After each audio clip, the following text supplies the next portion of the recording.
दोस्तों हमारी हैंडराइटिंग ठीक उसी तरह होती है जिस तरह सब्जी के ऊपर डला हुआ हरा धनिया। अगर कंटेंट अच्छा भी हो लेकिन हैंडराइटिंग खराब हो तो कॉपी चेक करने वाले का सारा मूड खराब हो जाता है। क्या कभी आपके साथ भी ऐसा हुआ है कि एग्जाम में बहुत अच्छा लिखने के बावजूद आपके नंबर कम आते हो? तो हो सकता है कि ऐसा आपकी गंदी हैंडराइटिंग की वजह से होता हो। एक रिसर्च में पता चला है कि जिन लोगों की हैंडराइटिंग अच्छी होती है उनका दिमाग काफी शांत और कूल होता है। इतना ही नहीं, वो लोग काफी इंटेलिजेंट भी होते हैं। तो दोस्तों, अगर आपकी हैंडराइटिंग अच्छी नहीं है तो आपको परेशान होने की जरूरत नहीं, क्योंकि आज का ये वीडियो सिर्फ आपके लिए ही है। आज के इस वीडियो में हम जानने वाले हैं कि हैंडराइटिंग कैसे सही करें और कम से कम समय में इसे और ज्यादा कैसे इम्प्रूव करें। Let's begin.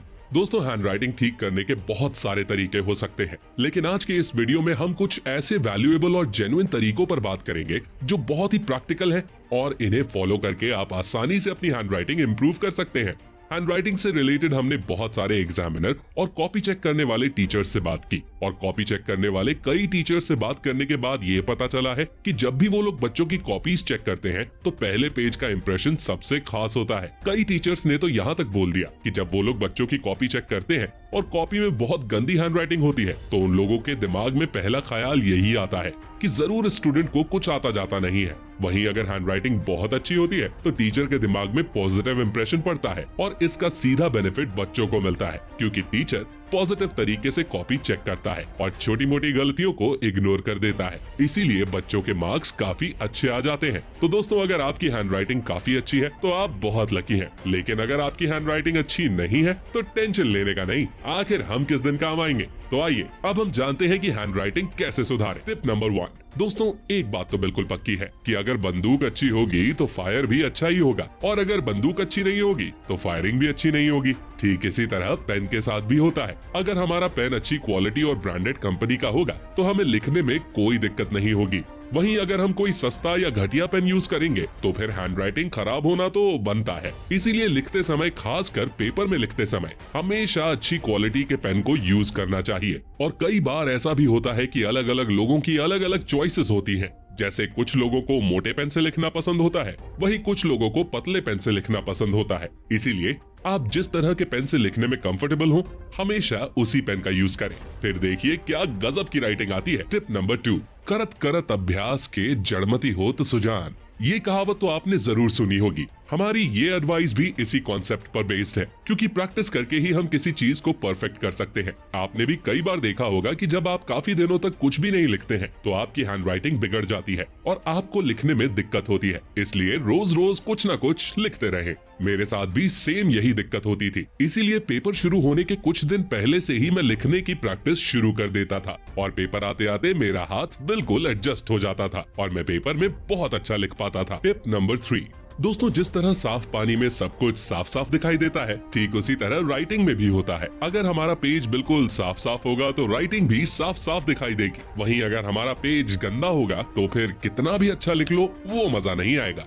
अब आप इन दोनों हैंडराइटिंग को ही देख लीजिए। पहली हैंडराइटिंग में पेज काफी गंदा है, इसलिए राइटिंग अच्छी नहीं लग रही, लेकिन दूसरी हैंडराइटिंग में पेज बिल्कुल साफ सुथरा है, इसलिए हैंडराइटिंग काफी अट्रैक्टिव लग रही है। Tip number 4। हम अगले पॉइंट पर बात करें उससे पहले मैं आपसे एक सवाल पूछना चाहता हूँ। इमेजिन कीजिए किसी कमरे के अंदर बहुत सारी बॉल्स डली हुई हैं, जो इधर उधर बिखरी हुई हैं। वहीं दूसरी तरफ बगल वाले कमरे में बहुत सारी बॉल्स हैं जो बिल्कुल लाइन से रखी हुई हैं। अब आप खुद सोचिए, दोनों में से कौन सा कमरा देखने में अच्छा लगेगा? ऑफ कोर्स, जिस कमरे में बॉल्स को अच्छी तरह से सेट किया गया है वो कमरा देखने में ज्यादा अच्छा लगेगा। इसी तरह हमारी राइटिंग में भी होता है। अगर हम लिखते समय वर्ड्स के बीच एक जैसे गैप नहीं रखेंगे तो हमारी हैंडराइटिंग देखने में अच्छी नहीं लगेगी। लिखते टाइम हमें शब्दों के बीच में गैप देना है और कोशिश करनी है कि सभी शब्दों के बीच में समान गैप हो, जिससे हमारी हैंडराइटिंग साफ और अट्रैक्टिव दिखाई देगी। कई बार क्या होता है ना कि हम शब्दों के बीच बहुत कम गैप रखते हैं या फिर बहुत ज्यादा गैप रखते हैं,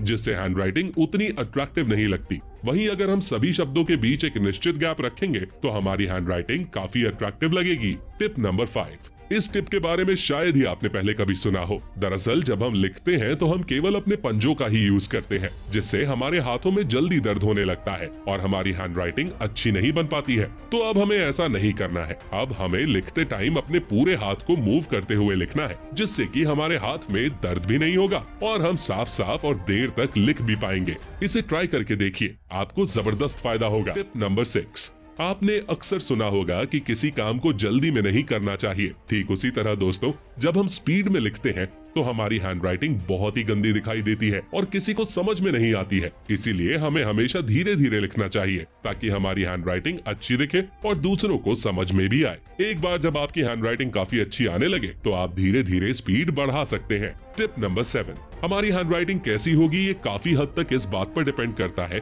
कि हम लिखते समय पेन को किस तरीके से पकड़ते हैं। जब हम पेन को कस के पकड़कर लिखते हैं तो इसके दो घाटे होते हैं। एक तो हमारा हाथ जल्दी दर्द करने लगता है और दूसरा, जब हम पेन को टाइट पकड़कर लिखते हैं तो हमारी लिखावट अगले पेज पर दिखने लगती है और फिर रायता फैल जाता है। इसलिए आप जब भी लिखो तो अपने पेन को बहुत ही कंफर्टेबल तरीके से पकड़ो ताकि इस पेज की राइटिंग अगले पेज पर ना दिखाई दे।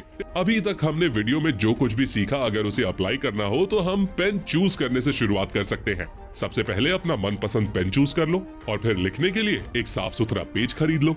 देन लिखना स्टार्ट कर दो। लिखने से पहले सही पोजीशन में बैठ जाओ और लिखते समय हमेशा इस चीज पर फोकस करो कि शब्दों के बीच बराबर गैप हो और हमारा पेन पकड़ने का एंगल सही हो। और दोस्तों, जब भी लिखना स्टार्ट करो तो शुरुआत हमेशा धीरे धीरे ही करो। एक बार जब आपकी प्रैक्टिस बन जाएगी तो फिर आप दनादन लिखने लगोगे और आपकी हैंडराइटिंग काफी इंप्रूव हो जाएगी।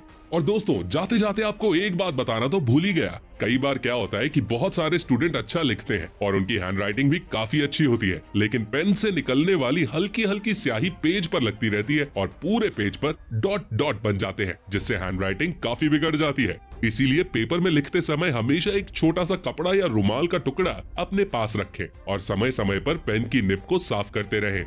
दोस्तों, इस वीडियो की मदद से हमने आपकी लाइफ में अच्छी हैंडराइटिंग नाम की एक बहुत ही वैल्यूएबल चीज ऐड की है और बदले में हमें आपसे ज्यादा कुछ नहीं, बस एक लाइक चाहिए। इतना तो बनता ही है। दोस्तों, हमारे साथ अंत तक बने रहने के लिए बहुत बहुत शुक्रिया। अगर आपको हमारा ये वीडियो पसंद आया है तो कमेंट में जरूर बताएं और साथ ही इस वीडियो को लाइक और शेयर जरूर करें। साथ ही ऐसी और वीडियोस देखने के लिए हमारे चैनल को सब्सक्राइब करें और बगल में बने बेल आइकन पर भी क्लिक करें, जिससे हमारे आने वाले वीडियोस को भी आप देख सकें।